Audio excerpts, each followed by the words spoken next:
નમસ્કાર વિદ્યાર્થી મિત્રો. સ્વાધ્યાય 8.1 દાખલો નંબર 3. જો સાઇન એ બરાબર 3/4 હોય તો કોસ એ અને ટેન એની ગણતરી કરો. અહીંયા એ આપ્યો છે એટલે આપણે બીને કાટખૂણો લઈશું.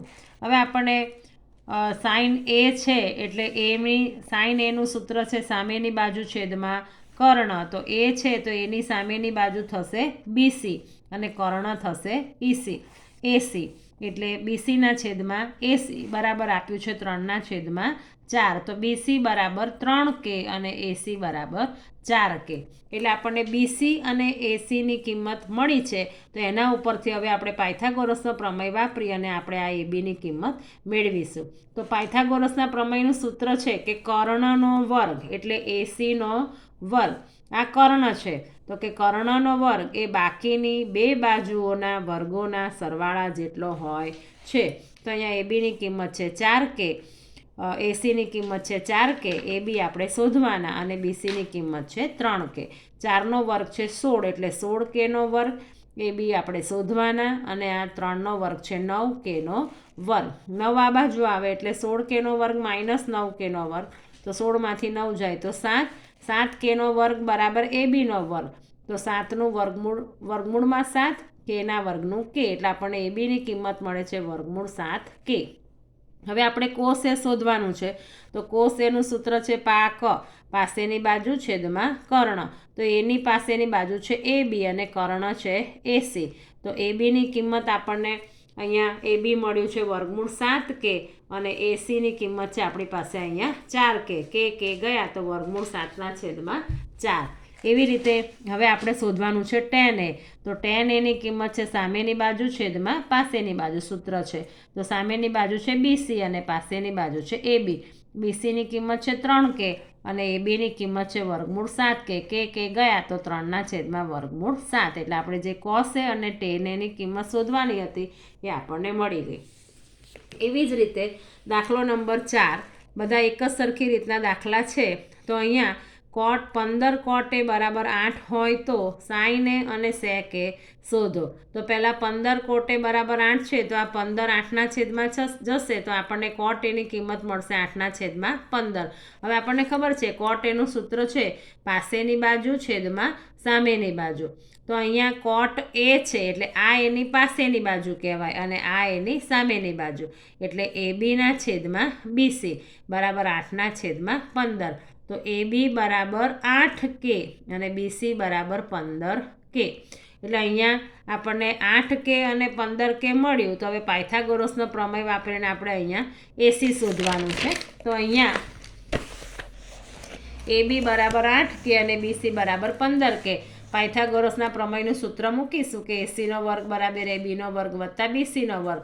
એબીની કિંમત છે 8K અને બીસીની કિંમત છે 15K. 8નો વર્ગ છે 64, 15નો 225, 225 વત્તા 64 એટલે 289 અને 289નું વર્ગમૂળ છે 17. Kના વર્ગનું K એટલે આપણને એસી મળશે 17K. હવે આપણે શોધવાનું છે સાઇન એ. તો સાઇન એ છે બરાબર સામેની બાજુ છેદમાં કર્ણ એટલે બીસીના છેદમાં એસી એટલે 15K છેદમાં 17K. K ગયા તો 15/17. એવી રીતે સેક છે એ કોષનું વ્યસ્ત છે એટલે કર્ણના છેદમાં પાસેની બાજુ. કર્ણ છે એસી અને પાસેની બાજુ છે એબી. એટલે 17K છેદમાં 8K. K ગયા એટલે એની કિંમત મળે છે 17/8. એવી રીતે દાખલો નંબર 5. સેક થીટા બરાબર 13/12 હોય તો ત્રિકોણમિતિના બાકીના બધા ગુણોત્તરો શોધો.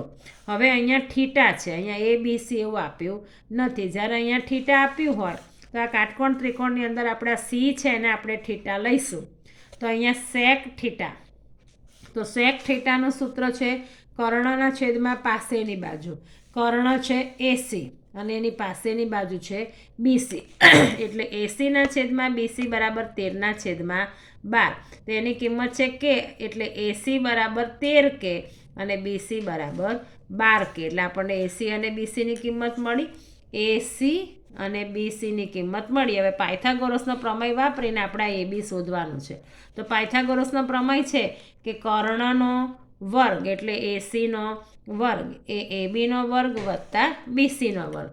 હવે અહીંયા એસીની કિંમત છે 13, એ બી આપણે શોધવાના, બીસી છે 12, 13નો વર્ગ થશે 169 અને 12નો એ બી આપણે શોધવાના, 12નો 144, 144 આ બાજુ આવે એટલે 169માંથી 144 જાય તો 25Kનો વર્ગ, 25નું વર્ગમૂળ 5, Kના વર્ગનું K, એટલે આપણને એ બી મળે છે 5K. હવે બધા ત્રિકોણમિતીય ગુણોત્તરો શોધવાના છે. તો સાઇન થીટા, સાઇન સી, તો સામેની બાજુ છેદમાં કર્ણ, એટલે 5Kના છેદમાં 13K, તો K ગયા તો 5ના છેદમાં 3. કોસ થીટા એટલે કોસ સી, પાસેની બાજુ છેદમાં કર્ણ, બીસીની કિંમત છે 12K, એસીની 13K, K ગયા એટલે 12ના છેદમાં 13. ટેન થીટા એટલે અહીંયા ટેન સી, સામેની બાજુ છેદમાં પાસેની બાજુ, એટલે અહીંયા 5Kના છેદમાં 12K. આપણે બધી કિંમત શોધેલી જ છે, એ બી, બીસી ને એસીની, એટલે કિંમત આપણે મૂકી દઈશું, એટલે 5ના છેદમાં 12. કોટ થીટા એટલે કોટ સી, બીસીના છેદમાં એ બી, એટલે આ 10નું વ્યસ્ત થઈ જશે, 12ના છેદમાં 5, K ગયા એટલે આ એનો જવાબ.